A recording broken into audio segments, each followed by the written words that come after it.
Nothing fancy. Again, with a pistol review. This is a combat pistol review, meaning it's kind of on the fly, just at a retailer's location, and I set up and I just go for it. The advantage of this is that you're going to be able to see very closely some guns that perhaps I'd have a hard time obtaining for review purposes. The downside is you might hear some noise in the background, people talking, rocking out, whatever. That's because I'm in their store and this is the best location they got. Speaking of the store, I'm at Van Wagenen's in Provo, Utah, USA. Probably one of the favorite places for all local residents to buy their guns because their prices are just so incredibly low. I surely hope wherever you are, whatever state you're in, if you are in the U.S., that you have a store like Van Wagenen's where you have a good selection and good prices. So thank you, Van Wagenen's, for the hosting once again. Let's get going. This is a Smith and Wesson Model 642 Crimson Trace, that is CT revolver.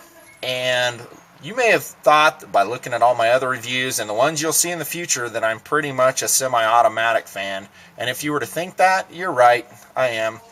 However, revolvers definitely have a place in armament propositions. Specifically, they're very simple to operate, they're very reliable, generally speaking, and you can get some very lightweight ones, just like this Smith and Wesson 642 CT. And with someone who is not familiar with the battery of arms on a semi-auto, there's a lot to be said for a revolver that is very simple to operate, very easy to load, very easy to check to see if it's loaded. There's no safeties, slide releases, magazine releases to fool around with, no magazines to go down, break on you to lose. There's no magazine disconnect safeties. The list goes on and on. So there are a lot of advantages to a revolver design. And therefore, I think that they are still a very viable alternative for armament purposes. I may speak to that again in a different video, but let's get going with a review on this Smith & Wesson. First off, if we look in their catalog, this would be the Smith & Wesson catalog. This is the model we're looking at. This is a 642 CT. That's a Crimson Trace version. It has a laser module on the right-hand side of the grip.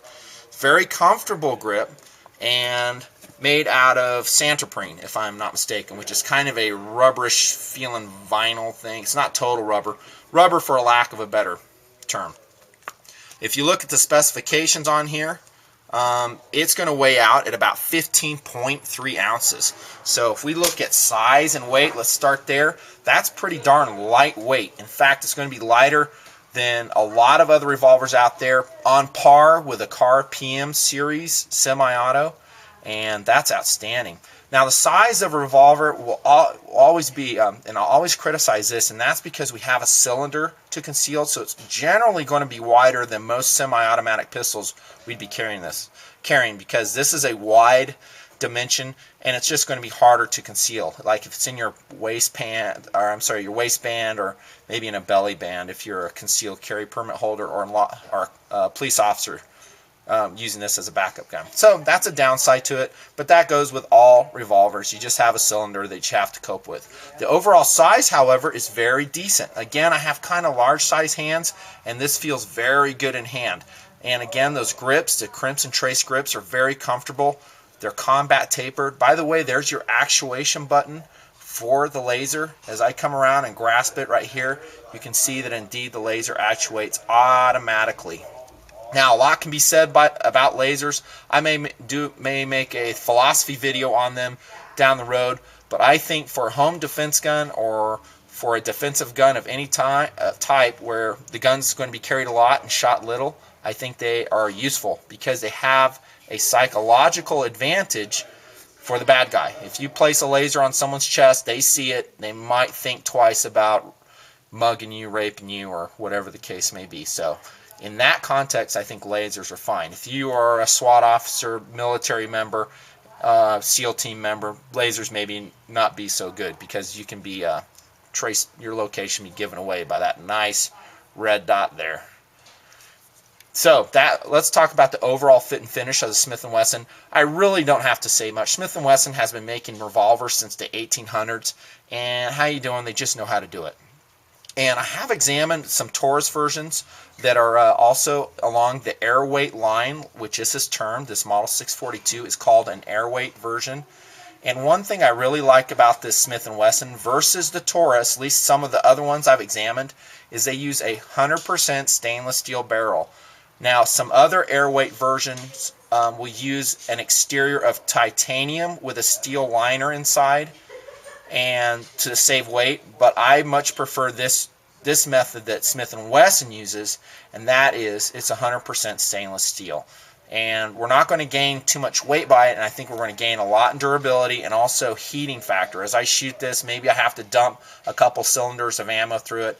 I think this will heat up better and throw rounds better once it's warm than the other one. I could be wrong on that, though, because I don't have a ton of experience with it. Now, the frame itself is very high quality anodized aluminum. I would say probably along the 7000 series line.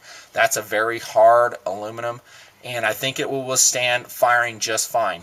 Now, you'll see stamped inside of the barrel 38 Smith and Wesson Special. By the way, that's the caliber. I forgot to mention that. Plus P. So this is not a 357. It's a 38 Special. But you know what? I think a plus P 38 Special is adequate for self-defense. Really. Especially if you're a female. You really don't want to be shooting 357 mag out of a pistol of this weight. It will rock your world. It's just going to recoil a lot. It's going to be very unpleasant. So unpleasant you probably will never ever practice with it. Now, you could download that 357 airweight, not this gun, but there are others that are along these lines that are rated for 357. You can practice with just regular 38 Special, but I think it's advantageous to practice at least once in a while with the load you're actually going to fire.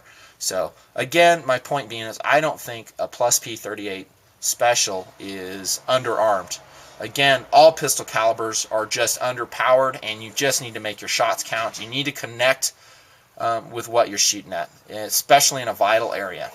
There's a police officer, female variety, in New York City. She was off duty. She was in a hair salon. 2 bad guys, actually I think 3 bad guys came in. This is about 10 years ago. And guess what? The only weapon she had on her was a snub-nosed 38 Special, just like this one. Probably an old blued Smith and Wesson. Forget the model number. And she actually drew her gun, took out 2 of the bad guys, wounded the 3rd, and saved the day. And kudos to her. That's outstanding. I wish I knew her name and the specifics. You can look it up on the internet. Anyways, the point being, this can be very deadly if you know how to use it, and you make your rounds count. Now, a disadvantage to me is just the loading of a revolver. You can either do it by hand in singles, or you can use a speed loader like HKS speed loader, which I highly recommend. But those are bulky. They're the same dimension as a cylinder, so you're going to have to find a methodology to carry those that works well. But if you're good at it, if you practice at it, just like Elmer Keith used to be, he was a gun expert in revolvers, you'll find that you can shoot a revolver pretty darn quick, pretty darn accurately. The trigger pull on the 642, again, I don't like to dry fire guns. I'll just do it once to get a feel for it. Very nice, very nice. It's very lightweight. I would say probably on the order of about 4 pounds maybe. And again, Smith and Wesson has been doing this a very long time. They know what they're doing. Very nice trigger pull. I prefer the Centennial version of the Smith & Wesson that actually has the exposed hammer. This hammer is totally concealed, therefore we can't fan it single shot or single action. And like this one, this has a shrouded hammer, and I believe it does, and we can actually thumb our hammer back and actually shoot this single action if we need to make an accurate shot. I'd much prefer that. Running out of time, so I got to hurry. This cylinder locks up nice and tight. I actually really like this cylinder release better than some. You just push forward. Nice serration on there. Just very nice. How are the sights on the 642? Well, they suck.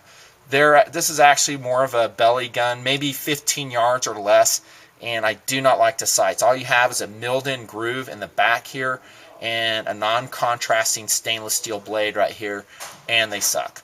But again, this most encounters defensively take place 7 yards or less, and therefore probably the way this gun will be employed, it won't be much of a factor.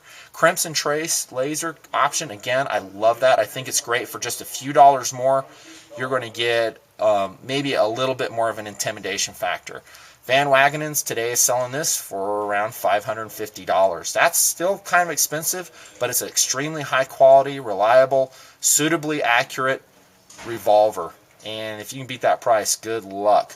So if you're in the market for a revolver, subcompact variety, the Smith and Wesson 642 is an outstanding option. Combat review by Nut and Fancy. Out!